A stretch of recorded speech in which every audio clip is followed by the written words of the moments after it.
하나님, 오늘 성찬식이 있습니다. 믿음으로 참여하는 모든 성도들에게 실제적인 은혜의 효력이 나타나게 하여 주시옵소서.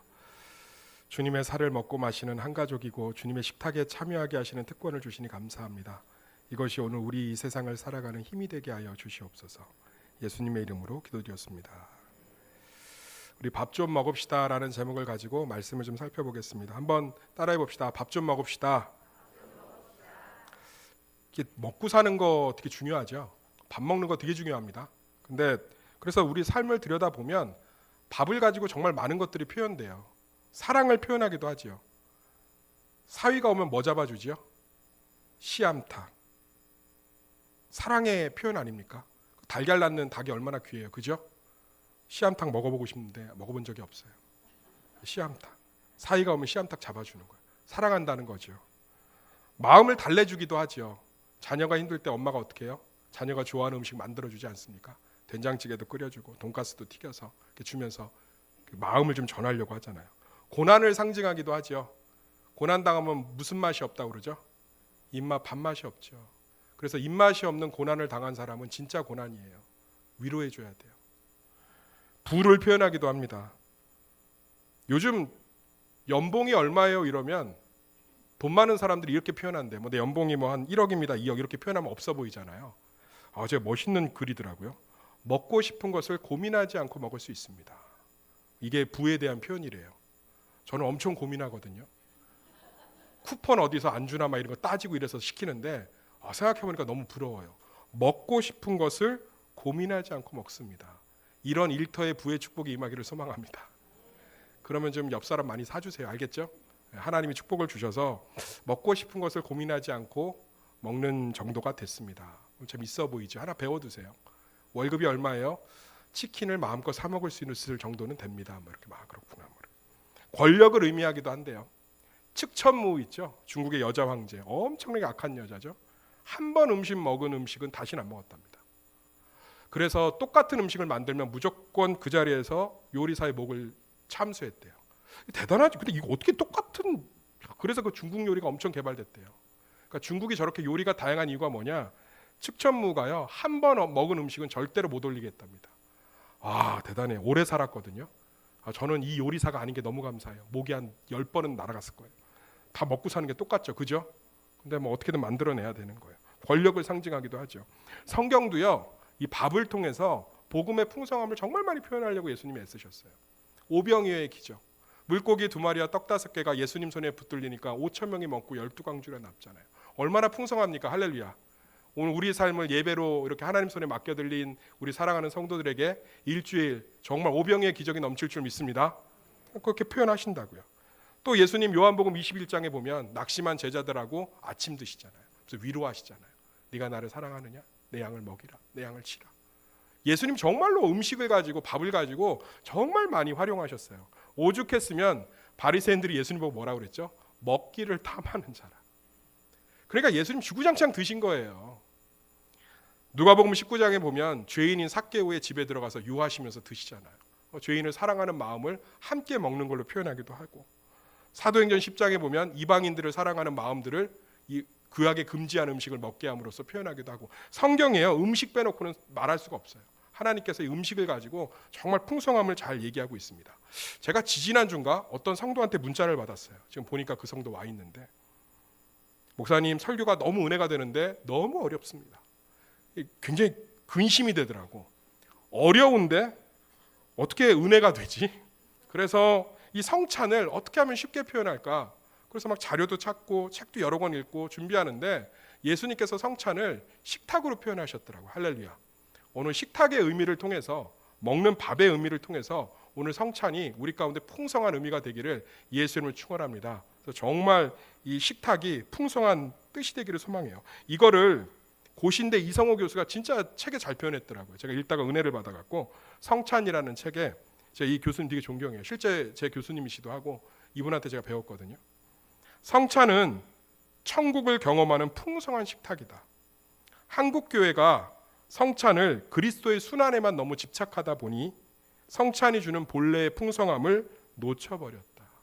그러니까 예수님의 순환을 묵상하고 기념하는 것도 맞지만 이 성찬 자체가 영적인 식탁이라는 거예요. 그 풍성함들에 오늘 참여하시면서 힘들고 지친 일주일의 삶이 예수님의 식탁에서 다 위로받고 채워지기를 예수의 이름으로 축원합니다. 그럼 도대체 이 성찬 가운데 어떤 영적인 의미가 있느냐? 첫 번째로 배고픔을 채우는 식사입니다. 한번 따라하겠습니다. 배고픔을 채우는 식사. 오늘 26절 말씀 다 같이 읽을까요? 26절 시작.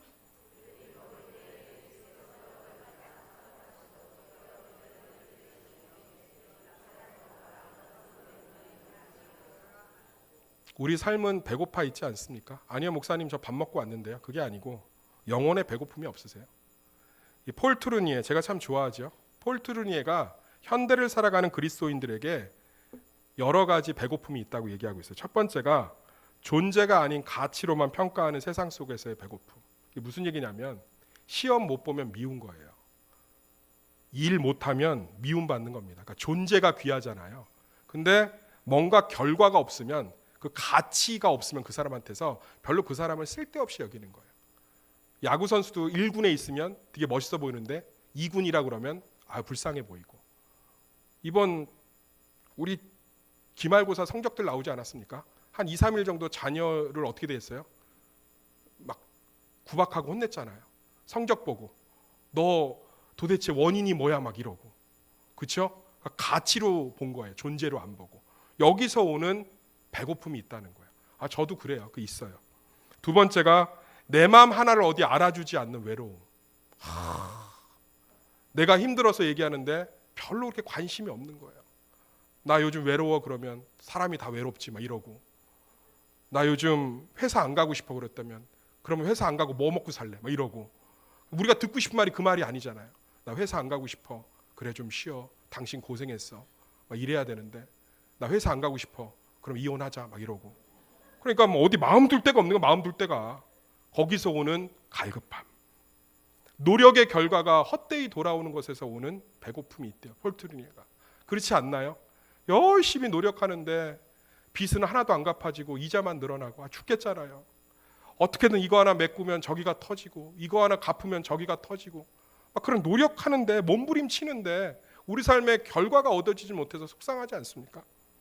현실에 힘들고 지친 일주일의 삶 동안 얼마나 고생하셨어요. 힘들고 지치고 그죠? 전기세 걱정해서 에어컨도 마음대로 못 틀고 집에서 더 스트레스 받는 그 갈급함. 요즘 편의점에 보면 그렇게 아저씨들이 집에 안 들어가고 편의점 그 파란색 플라스틱 탁자에서 맥주를 그렇게 마시더라고. 내가 또 제 성격이 좋잖아요. 물어봤어요. 왜 안 들어가세요? 그랬더니 들어가면 더 힘들대. 내가 거기서 뭔가를 깨달았어요. 맞다. 집이 참 들어가면 행복하고 좋은 곳이 돼야 되는데 때로는 들어가기 싫은 날이 있지 않아요? 집이 더 스트레스인 거예요. 이게 지금 폴 트루니에가 현대인들이 경험하는 갈급함이에요. 소비를 해보지만 만족함이 없지요. 그때뿐이지요. 늙고 병들어가는 육신. 이 모든 게 사실은 우리 가운데 갈급함과 목마름을 줍니다. 그런데 우리는 오늘 참 아름다워요. 그런 우리의 삶을 하나님이 아시기에 밥 한 끼를 차려주신 줄 믿습니다. 예수님께서 성찬을 왜 마련하셨냐고요? 와서 내 몸과 피를 먹고 마시라는 거예요. 이 힘든 세상 가운데 하나님이 우리 가운데 그 목마름 가운데 배고픔 가운데 배부름과 채움을 주기 위해서 우리를 부르신 줄 믿습니다. 그러니 이 성찬이 얼마나 복됩니까? 이 성찬을 믿음으로 참여하면 우리 영혼에 실제적인 유익이 있는 줄 믿습니다. 오늘 믿음으로 참여함으로 말미암아 우리 영혼이 하나님 앞에서 채움을 받는 놀라운 경험을 누리시기를 소망합니다. 다윗은요 잘해서 축복받은 사람이 아니에요. 다윗이 잘해서 축복받은 게 있으면 한 개라도 갖고 와보세요. 다윗은요 제가 볼 때는 성경의 인물 중에서 가장 실수가 많았습니다. 제가 여기서 다윗 얘기 실수 꺼내면 시간 다 가요. 성찬식 할 수가 없어. 근데 다윗이 어떻게 이렇게 하나님 앞에 이쁨 받고 복을 받았냐? 그의 삶 가운데는 갈급함이 있었어요. 시편 42편 1절에 뭐라고 써 있습니까? 한번 따라하겠습니다. 하나님이여 사슴이 시냇물을 찾아 갈급함 같이 내 영혼이 주를 찾기에 갈급하나이다. 사슴이요 이 목구멍이 좁대 호흡기관이. 그래서 반나절 이상 물을 먹지 못하면 이 호흡기가 달라붙어서 죽는답니다. 그러니까 광야에서 사슴은요 목이 마르면 물을 찾아서 미친 듯이 헤매는 거예요. 다윗이 어떻게 표현한 거예요? 내 삶이 이렇게 집에 들어가도 위로를 못 받고, 일터는 일터대로 힘들고, 채무는 채무대로 힘들고, 관계는 관계대로 꼬여 있고, 너무 힘듭니다. 너무 힘듭니다. 내 뜻대로 되는 게 하나도 없습니다. 그래서 나는 하나님이 필요합니다. 그 갈급함 때문에 하나님이 다윗의 인생을 채우셨다는 거예요. 할렐루야. 오늘도 우리 그런 갈급함, 영적인 갈급함들이 우리 안에 있기를 소망합니다. 하나님, 나 먹어야 일주일 살 수 있습니다. 하나님, 먹어야 내가 버틸 수 있습니다. 내가 먹어야 우리 가족 다 품을 수 있습니다. 내가 하나님 먹어야 살 수 있습니다. 먹게 해주십시오. 오늘 이 성찬에 믿음으로 먹고 마시십시오. 그래서 하나님의 영적인 유익들을 다 누리시기를 소망합니다. 제가 참 감동 있게 본 영화가 있어요. 식구를 찾아서. 정말 명작이에요. 대구에서 안 올라오는데 서울에 가끔 올라올 때가 있어요. 가족들하고 함께 보시면 좋습니다. 거기 보면 자기 자식을 잃고 무덤에 묻고 오늘 그 엄마의 고백이 나와요. 자식을 죽어서 땅에 묻어놓고 어떻게 그렇게 살아갈 수 있냐는 질문에 이 여인이 이렇게 얘기해요. 꾸역꾸역 먹었지. 그냥 밀어 넣었지. 하루하루 살고 버텨야 되니까 밀어 넣다 보니까 사라지대, 잊혀지대, 받아들여지대. 지친 우리들에게 예수님이 믿음 없다고 정죄하는 게 아니고요. 와서 밥 한 끼 먹으래요. 내 피와 내 살에 참여하라. 그 말이 무슨 말이냐고요? 와서 밥 한 끼 먹자는 거예요. 할렐루야. 오늘 예수님의 살과 피를 마심으로 말미암아 꾸역꾸역 밀어 넣음으로 말미암아 믿음으로 정말 새 힘을 얻으시기를 간절히 축원합니다. 두 번째로요. 예수님께서 초대하신 식사예요. 한번 따라하겠습니다. 예수님께서 초대하신 식사. 23절 본문에는 우리가 안 읽었어요. 23절 읽어볼까요? 26장 23절 시작.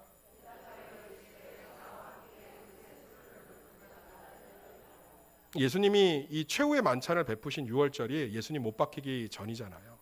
사람이 죽기 바쁜데, 그리고 예수님을 누가 팔았죠? 가룟 유다가 팔았죠. 제가 팔지 않았어요. 가룟 유다가 팔았다고.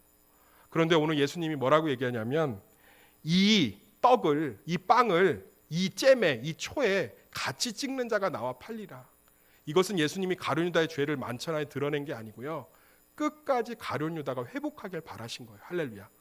가룟 유다야, 지금 네가 나와 함께 밥을 먹고 있다. 아직도 내 사랑하는 제자다. 네 하던 일을 멈추고 내게 돌아와라. 가룟 유다는 자기 길을 가버렸어요. 누군가하고 함께 밥을 먹는다는 건 엄청난 영광이고 관계의 회복입니다. 관계가 좋지 않으면 밥부터 안 먹으려고 그래요. 밥 한 끼 먹어요. 좋습니다. 밥 한 끼 먹어요. 됐네요. 내가 당신하고 밥을 왜 먹어요? 이거 관계가 깨진 거죠. 사랑하는 세수마켓 성도님들, 오늘 이 흰 보자기를 보십시오. 우리 눈에 보기엔 대단하게 보이지 않지만 영적인 눈으로 보세요. 예수님의 식탁에 우리를 부르신 줄 믿습니다. 왕의 식탁에 참여하는 기쁨이 얼마나 큽니까? 투자의 기재 워렌 버핏이 이 워렌 버핏의 식탁이라는 이벤트를 항상 해요. 1년에 한 번.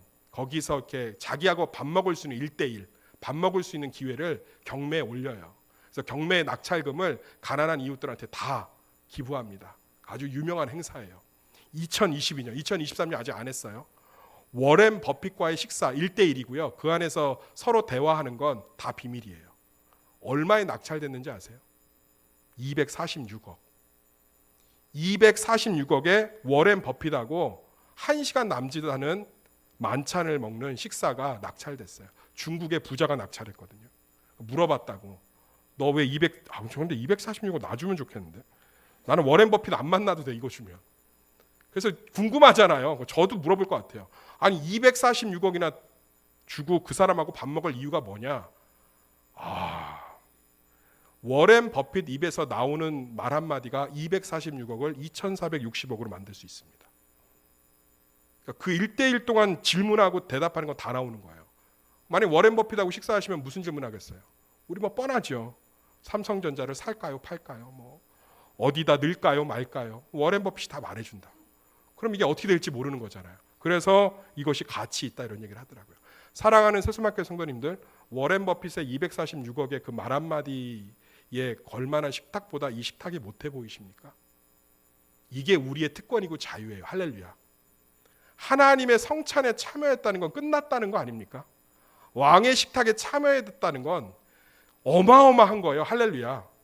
지금 우리는 성찬이 되게 수동적이에요. 고영주 권사님이 포도주를 담아서 이걸 빨아서 여기다가 다 이렇게 해놨으니까 그저 수동적으로 참여하죠. 이걸 영적으로 바라봅시다. 하나님이 지금 우리를 자신의 식탁에 초대하신 거예요. 할렐루야. 이러면 끝난 거예요. 사무엘하 2장에 요나단의 아들 무비보셋이 누굽니까? 역적의 아들이에요. 다윗 왕권이 들어왔으니까. 그런데 요나단을 사랑한 다윗이 그 무비보셋 다리 저는 사람한테 뭐라고 그럽니까? 와서 내 식탁에 참여하라. 그때부터 무비보셋이 다윗의 식탁에 참여하니까 부자가 됩니다. 권력을 회복합니다. 할렐루야. 위치를 회복합니다. 아무도 무시하지 못합니다. 우리 지금 하나님이 얘기하고 있는 거예요. 하나님 힘들어요. 지쳐요. 외로워요. 공허해요. 어떻게 해야 될지 모르겠어요. 내 식탁에 참여하라. 왕의 식탁에 참여했으면 끝난 거예요. 워렌 버핏의 식탁에 참여하는 것도 모든 언론이 집중하고 246억이나 되는 기부금을 내고 참여해야 되는 특권인데 우리는 아무 공로 없이 조건 없이 그리스도의 십자가로 말미암아 하나님의 풍성한 식탁에 초청받은 줄 믿습니다. 마태복음에 뭐라고 기록되어 있습니까? 왕의 아들의 혼인잔치가 있는데 다 오라고 그러잖아요. 나는 시집가서 못 갑니다. 나는 소팔러 가야 됩니다. 나는 장가 가야 됩니다. 나는 밭갈러 가야 됩니다. 그 왕의 자리를 아무도 사모하지 않잖아요. 그랬더니 왕이 뭐라고 그러죠? 길거리 가서 아무나 데려오라고 그러잖아요. 본 백성인 유다인들이 이 식탁의 위대함을 알지 못하고 예수님을 십자가에 못 박고 버림으로 말미암아 이방에 죽을 수밖에 없는 우리에게 빛이 비쳐서 이 거룩한 식탁에 참여하는 주의 백성이 된 줄 믿습니다. 놀라운 거예요. 뭘 염려하십니까? 왕의 식탁에 참여하는 자들인데 오늘 성찬에 참여함으로 말미암아 믿음으로 참여함으로 말미암아 내가 하나님의 백성과 자녀 되었다는 것을 눈으로 확인하시기를 소망합니다. 아무나 참여할 수 없습니다. 지금 비 엄청 옵니다. 천황 지역에 수많은 세대들이 살고 있습니다. 지금 하나님이 부르신 성찬에 참여하는 건 여기 있는 사람들 뿐입니다. 할렐루야. 그러면 끝난 거예요. 절대로 참여하고 싶다고 참여할 수 있는 식탁이 아닙니다. 온 우주를 창조하신 하나님이 자신의 식탁에 부르셨으면 우리 살아볼 만해요. 이 특권들을 누리시는 오늘 성찬 되기를 예수님을 축원합니다. 세 번째로 웃고 즐기는 식사입니다. 한번 따라하겠습니다. 웃고 즐기는 식사. 마태복음 26장 28절 다 같이 읽겠습니다. 시작.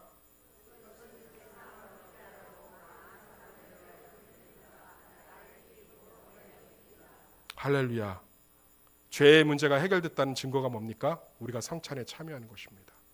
그리스도의 보혈과 그리스도의 몸 때문에 우리는 영이 산 줄 믿습니다. 모든 죄의 빚을 탕감받은 줄 믿습니다. 사랑하는 세수마켓 성도님들, 왜 죄를 탕감받은 게 그렇게 감격스럽냐고요? 우리 솔직히 안 감격스럽잖아요. 죄의 문제가 해결됐다는 건 모든 문제가 해결됐다는 겁니다. 할렐루야. 끝판왕이 해결됐다는 거예요. 마지막 왕인 사망을 이겼다는 겁니다. 예수 그리스도가 십자가에서 사망 권세를 깨뜨리셨다는 거예요. 우리는 예수님의 피와 몸의 믿음으로 영적으로 참여함으로 말미암아 놀라운 하나님과의 화목을 경험할 수 있는 줄 믿습니다. 이 시간에 우리가 정말 하나님 앞에 믿음으로 성찬에 참여해서 하나님의 화목을 마음껏 누리시고 그 화목을 서로에게 나누어주는 그런 축복이 있기를 간절히 소망합니다. 그러니까 성찬을 믿음으로 참여하면 따라합시다. 실제적인 효력. 말씀을 들을 때 은혜 받으면 막 행복하지 않나요? 막 옆 사람 다 용서되지 않아요? 이번에 부흥회 때 은혜 받고 나서 뭘 그렇게 저한테 사랑한다고 하는지 낯이 부끄럽더라고. 하도 막 목사님 사랑해요, 사랑해요, 사랑해요. 왜 이분들이 왜 그러나? 은혜를 받아서 그래요. 평소에는 내가 미웠는데 은혜를 받으니까 사랑을 고백하고 싶은 거죠. 오늘 성찬의 믿음으로 참여하면 이 안에 영이 살아나는 줄 믿습니다. 은혜의 효력을 누리는 줄 믿습니다. 화목의 기쁨들이 막 우리 가운데 차는 거예요. 나는 분명히 지금 삶이 꼬여 있는데, 나는 분명히 문제가 있는데 하나님의 믿음과 성령의 충만함들과 그 은혜들이 막 우리 가운데 차고 넘치는 거예요. 그래서 성찬은 자주 할수록 좋아요. 모든 모임 때마다 믿음으로 할 때 성찬은 실제적인 은혜의 효력이 있기 때문입니다. 오늘 기대함으로 이 믿음에 참여함으로 웃고 즐기는 하나님과 화목하고 서로 화목하는 참된 영적인 식탁들이 회복되는 오늘이 되기를 예수의 이름으로 축원합니다. 말씀의 결론을 맺을게요. 오늘 이 성찬을 한번 눈으로 좀 보셨으면 좋겠습니다. 눈으로 보는 은혜예요. 실제적인 눈으로 볼 수 있고 만질 수 있는 은혜의 방편입니다. 예수님이 오늘 예수님의 식탁을 베풀고 이렇게 얘기합니다. 고생했다. 다 안다. 밥 좀 먹고 하자. 내 잔치에 와서 먹고 마셔라. 내가 너희를 위해서 내 몸과 피를 줄 만큼 사랑했다. 내가 너희와 함께하고 있다. 변함없이 너희를 오늘도 내 식탁으로 불렀다. 밥 좀 먹고 하자. 밥 한 끼 오늘 든든하게 드심으로 말미암아 일주일과 이번 연도 내 삶 전체를 승리하시는 성도들 되기를 예수의 이름으로 축원합니다. 이 시간에 우리 같이 기도했으면 좋겠습니다. 반주 좀 부탁드릴게요. 성찬 이제 시작해야 되니까 우리 성찬 위원들은 좀 앞으로 나와 주시고요. 이 시간에 혹시라도 내가 하나님 앞에 해결하지 못한 죄가 있다면 이 시간에 좀 회개하는 시간을 좀 갖고요. 이 성찬에 은혜가 좀 임하게 해달라고 실제적으로 우리 기도하면서 성찬을 준비하도록 하겠습니다. 이 시간에 기도하겠습니다.